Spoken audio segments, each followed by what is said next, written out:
Well, welcome to Musings of an Extrovert. My name is Darvin Muentes. I am your host.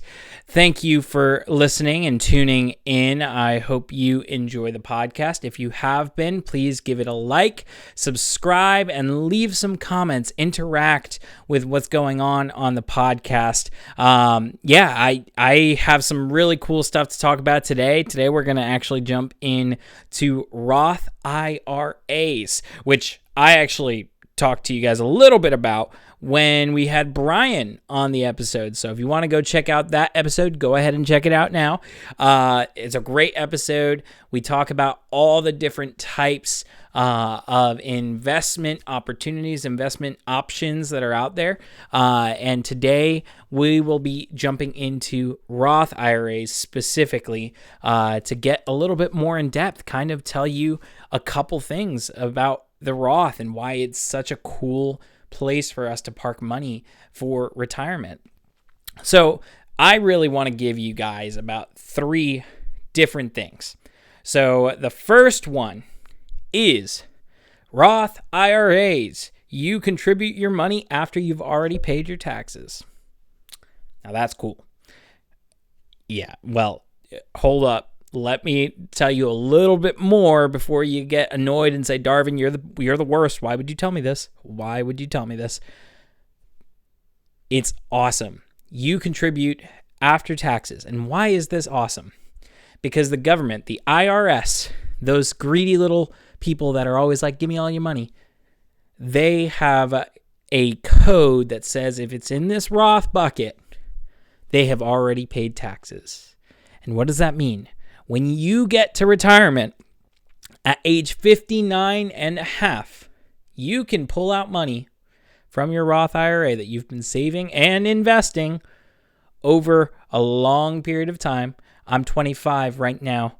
I am in my Roth, and then 59 and a half. That's a long time. That's about roughly 35 years. It's a pretty good amount of time for money to grow. In that time frame, that money could have grown and grown and grown and grown and grown. And part of this awesome tax code that the IRS has put into place for us is that the Roth IRA shields them from being able to take taxes out of what you pull out in retirement. So that's the cool part. You pay taxes now and you never have to pay them later on anything you pull out of the Roth IRA in your retirement. So that's that.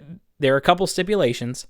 Age 59 and a half, that is when you are officially there, that you can start pulling stuff out, and that age can change, I would imagine, if legislators say, oh no, we want to change this, but it's been 59 and a half for a little while, so I think it'll stay there. You have to leave all of the gains in the account. If you try to pull before that time, you're going to be saddled with a bunch of penalties. So don't do that. Leave the gains in the account. And for that matter, leave all the contributions in the account. Sometimes things happen, okay? So I'll give you this. There is another cool part about the Roth IRA, and that is that all the contributions that you make, remember, you already paid taxes on them.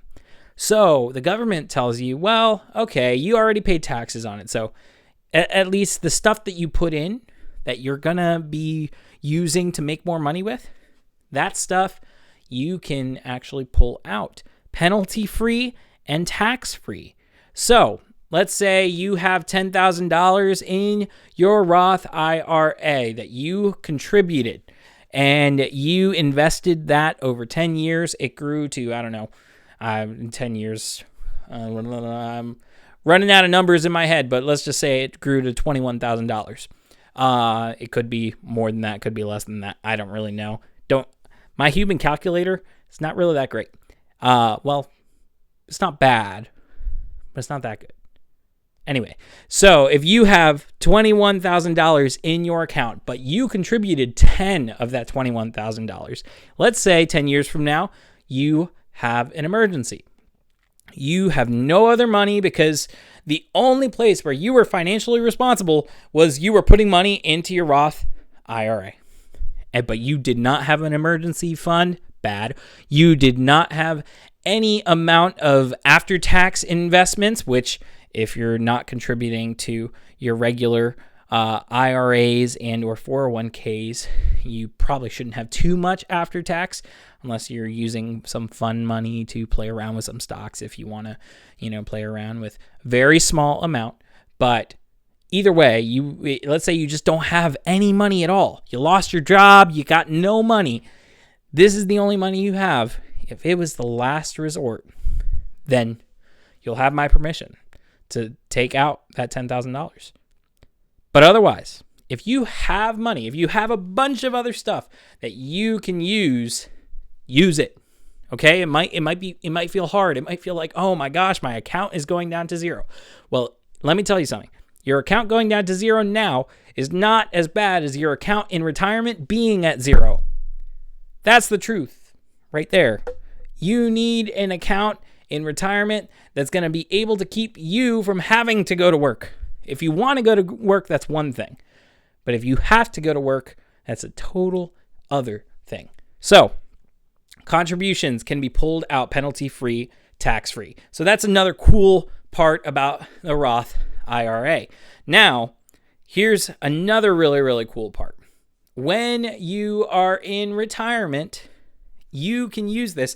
And this is my second cool thing right here. The first one was that your contributions go in after tax, so they are never taxed again. Well, when you're in retirement, if you started your Roth IRA when you were early 20s, I might have done that. And you should, if you're in your early 20s, I think, do something similar to that, but consult a financial advisor.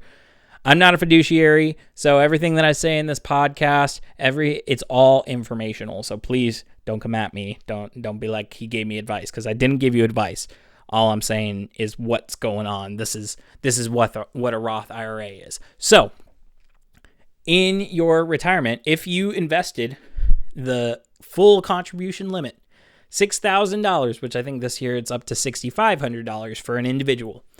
$6,500 all the way through until you were 59 and a half, or let's say you decided to retire at 60 instead because you just loved working so much and you just wanted to contribute a little bit more. Well, let's say you contributed everything you could and you never contributed to a 401k ever, just a Roth IRA. You could retire and basically live a tax-free life. Tax-free life. Just think about that. The government not reaching their hand into your pocket every single month, pulling out money from what you have rightfully earned. Now, that's a cool life right there. If you did that from the time you were 20 all the way through, I don't know what the actual numbers are, but I would imagine, I would wager, I'm not a gambling man, but I would wager that you could retire on just what's in your Roth and live a tax-free life. So there's a pesky fly in here, and I never knew that a fly would be able to come into my video and annoy me this much, but it is. So if you see the fly, I'm sorry. And third, so your Roth IRA, you can contribute after tax, and then you can pull all that money out in retirement tax-free. These are two really cool parts about it.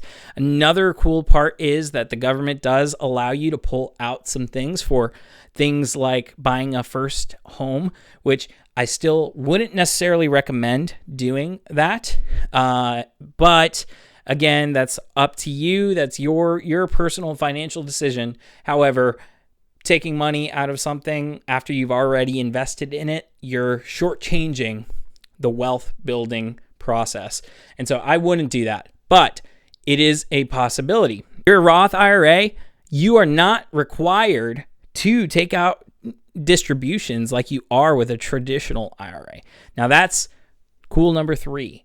So in retirement, you don't need to take out the money. So the government, again, so this whole episode really could just be called why Roth IRAs are good to stick it to the government. But I'm not going to name it that.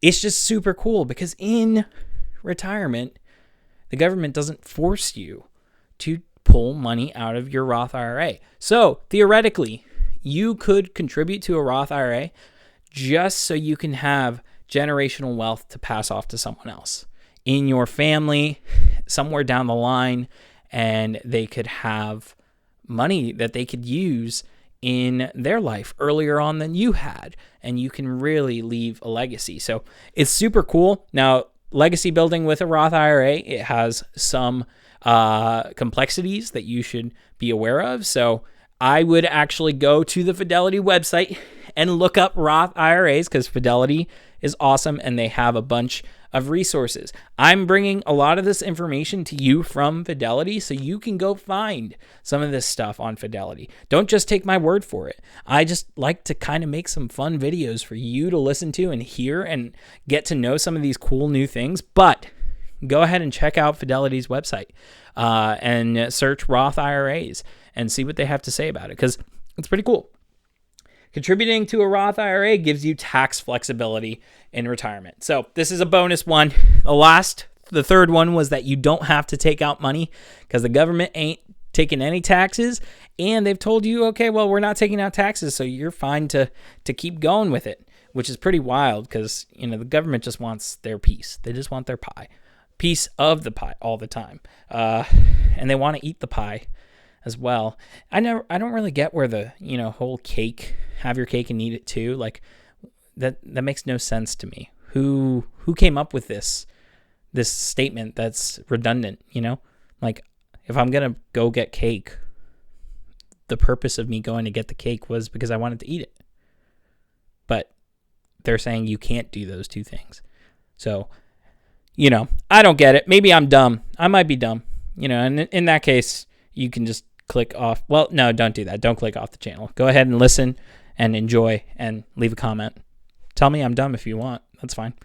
Anyways, so your Roth IRA, you can contribute to a Roth IRA and it will give you tax flexibility in retirement. So what does that mean? Well, let's say you've been contributing to both your Roth IRA and your 401k because your employer is dumb and they don't offer you a Roth 401k, which is sad. Most employers should. But maybe they don't, and you just have a traditional 401k. So your traditional 401k, when you get to retirement, you are going to have to pay taxes on all of the money that you pull out of that traditional 401k. And the reason for this, the reasoning that they give is that when you put the money in, it was pre-tax. So you had the benefit of not getting taxed early on in your life, but now later on in your life, we're going to tax you on whatever money you pull out. So it becomes your income. So think about it like this. Your 401k is now replacing your employer, and it is now the thing that's paying you, and you're taking a paycheck from it. Well, the government wants its part of your paycheck, just like you get now through your employer pulling money out to give to the government. So that's what happens with your 401k, but your Roth IRA doesn't do this. So let's say there's some time in your retirement where you have your 401k and it's growing really big, and so is your Roth IRA. Well, in some years, you might want to reduce the amount of taxes that you're paying, and so you'll take some from your Roth instead of some from your traditional 401k. And that way you can actually use up all that money and it's actually yours. It's all yours. So I'm a big fan of Roth. Roth is super cool. The dude who came up with it, it was a senator whose last name was Roth that it was named after. And I'm really glad that he pushed this forward because Roth IRAs are giving people the chance to all the fruit of their labor doesn't have to be taxed eventually down the road. And that is a super cool thing. Because if you think about it like this, you taking a tax deduction now, that's really great. and you can save some money that way this year in the now. But let's say you're making some decent money. Let's say you're making $100,000 a year as an individual, and you want to really, really grow a nest egg for later on down the road. Well, the nest egg gets smaller and smaller the more taxes that you pay down the road on that nest egg. Let's say you had a nest egg that didn't get taxed at all down the road. So now all the money that you're putting in, the government's never going to tax it again. That is a pretty cool opportunity. And you and me, we get that opportunity. So, number one, you contribute to your Roth IRA after taxes, and then it's never taxed again. Number two, the potential to live a tax-free life in retirement is there. If you contribute when you're really, really young until you're really, really old, and you contribute the maximum allowable contribution limits, man, you could live a tax-free life in your retirement. Now that's cool. And then the third, you are not required to take any distributions like your traditional forms like 401k and traditional IRAs. Now that's really cool too. This episode has been a how to avoid taxes legally, the way that the government has allowed us to not have to pay taxes. This is like such a cool thing about Roth IRAs. They are a tax saver's dream. So Roth IRAs, I love them. I think they're super cool. And I would love to see more people using them, more people contributing to them, more people knowing about them and knowing how they work and what they can do with them. You can go to different brokerages like Fidelity, like Vanguard, like Charles Schwab, and you can actually use their platforms and invest in a Roth IRA. Man, this fly is really annoying me. It's really messing up this Roth IRA episode. All right, so that said, please go and learn. Find some of this information online. Go to fidelity.com and check out what they have to say about Roth IRAs. And then if you feel so led, go and find someone in a brokerage, a financial firm, and talk with them to see if this is right for you.